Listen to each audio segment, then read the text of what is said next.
নমস্কার বন্ধুরা, আজকের রেসিপি বাঙালির প্রিয় রসগোল্লা।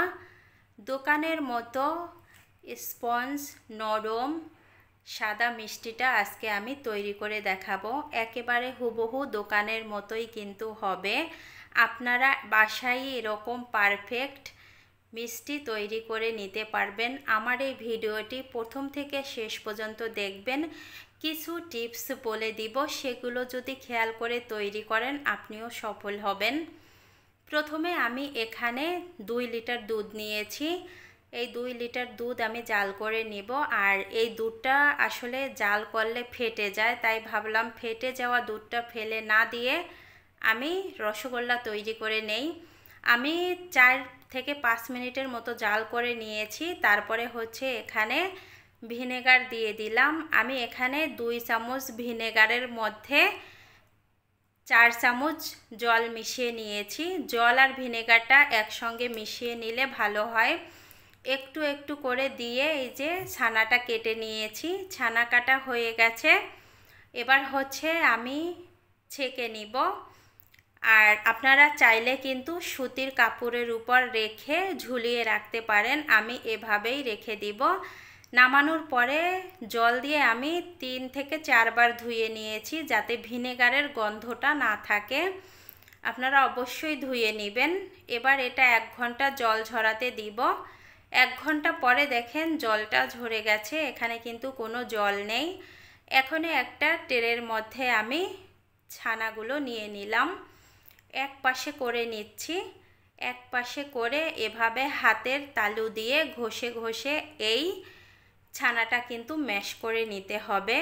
আপনারা কিন্তু হাত দিয়ে মুঠো করে এই ছানাটা মাখতে যাবেন না, এভাবে মেখে নেবেন।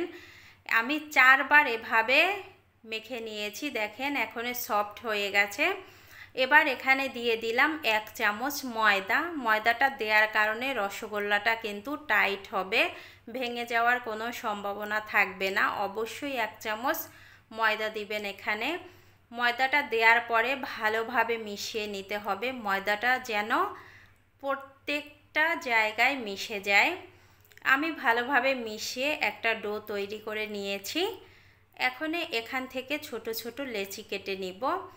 ছোট ছোট লেচি কেটে হাতে একটু চাপ দিয়ে এবার 2 হাতের তালুর মধ্যে রেখে এভাবে গোল করে নিতে হবে, ঘুরিয়ে ঘুরিয়ে। আমি যেভাবে ঘুরিয়ে নিচ্ছি দেখেন, এভাবে ঘুরিয়ে নেবেন। এই তো একটা বল তৈরি হয়ে গেল। আর একটা কথা বলে রাখছি, যখন এই বলটা তৈরি করবেন ছানা দিয়ে, যদি দেখেন ফেটে যায় তাহলে কিন্তু বুঝবেন আপনার ছানাটা পারফেক্ট মথে নেওয়া হয়নি। এই তো দেখেন আমি এভাবে সবগুলো রসগোল্লা তৈরি করে নিয়েছি। আমার এই রসগোল্লাটা কিন্তু একটুও ফাটেনি। এখন এই শিরাটা তৈরি করার জন্য আমি এখানে 1 কাপ চিনি নিয়েছি। 1 কাপ চিনিতে আমি 7 কাপ জল দিয়েছি।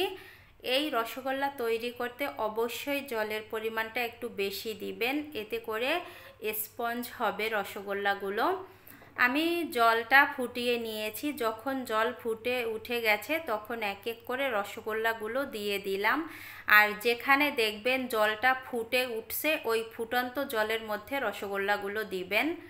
এখন একটা ঢাকনা দিয়ে ঢেকে 10 মিনিট গ্যাসের ফ্লেম বাড়িয়ে আমি জাল করে নিব। এই 10 মিনিটে কিন্তু গ্যাস কমানো বাড়ানো যাবে না। 10 মিনিট পরে ঢাকনা তুলে নিলাম।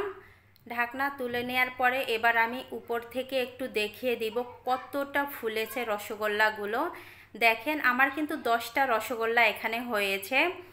রসগোল্লাগুলো এবার আমি আবারও ঢাকনা দিয়ে ঢেকে লো হিটে আরও 15 থেকে 20 মিনিট জাল করে নিব। আমি 20 মিনিট পরে আবার ফিরে আসলাম। ঢাকনা তুলে নিয়েছি। এখন এই রসগোল্লাগুলো আমার পারফেক্টভাবে কুক হয়ে গেছে। এগুলো ঠান্ডা করে তারপরে আমি আপনাদের সাথে নিয়ে আসব। আমি 4 ঘন্টা এই মিষ্টির শিরার মধ্যে রেখে দিয়েছিলাম। 4 ঘন্টা পরে মিষ্টিগুলো আমি একটা বাটিতে সার্ভ করে নিচ্ছি। দেখেন কতটা স্পঞ্জ হয়েছে। চাইলে আপনারাও এরকম বাসায় রসগোল্লা তৈরি করে নিতে পারেন। আমি একটা রসগোল্লা একটু চেপে দেখাচ্ছি, দেখেন কতটা স্পঞ্জ হয়েছে, রসগুলো বের হয়ে যাচ্ছে। আর আমি একটা রসগোল্লা কেটেও আপনাদের সাথে শেয়ার করছি। আজকের ভিডিওটা আমি এখানে এন্ড করলাম।